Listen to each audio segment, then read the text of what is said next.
Surah Al-Masad Tafsir explanation. Verse 1. Perish the two hands of Abu Lahab and perish he. Ibn Kathir explains that this verse is a severe condemnation of Abu Lahab, a prominent figure in the Quraysh tribe and an uncle of the Prophet Muhammad, peace be upon him.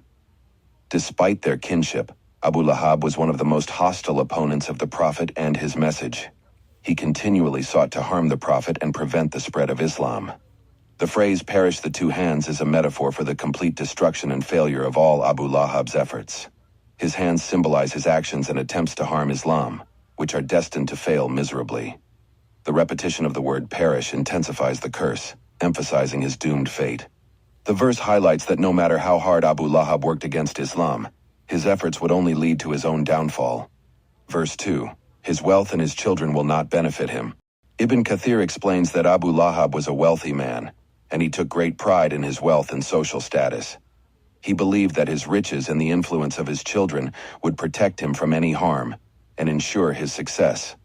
However, this verse dismisses such a belief by stating that neither his wealth nor his children will save him from the punishment of Allah.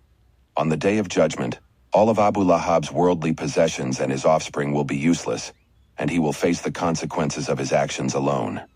His wealth, which he may have thought of as a source of power, will provide no benefit in the hereafter. Verse 3. He will be burnt in a fire of blazing flames. Ibn Kathir explains that this verse refers to the punishment that Abu Lahab will face in the afterlife, the hellfire. The Arabic term, Lahab, literally means flame, and there is a wordplay here because of Abu Lahab's nickname, which means father of flame or father of fiery temper. Fittingly, he will be thrown into a fire that matches his name.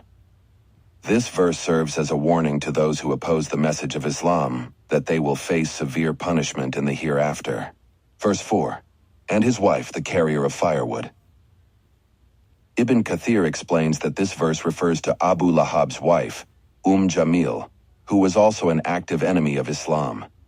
She is described as the carrier of firewood because she used to gather thorns and sharp materials and place them in the path of the Prophet Muhammad, peace be upon him, to harm him. Some scholars suggest that the term carrier of firewood also symbolizes her role in spreading slander, falsehood, and enmity. She played an active role in inciting hatred against the Prophet and his followers, much like one who fuels a fire by providing wood to keep it burning.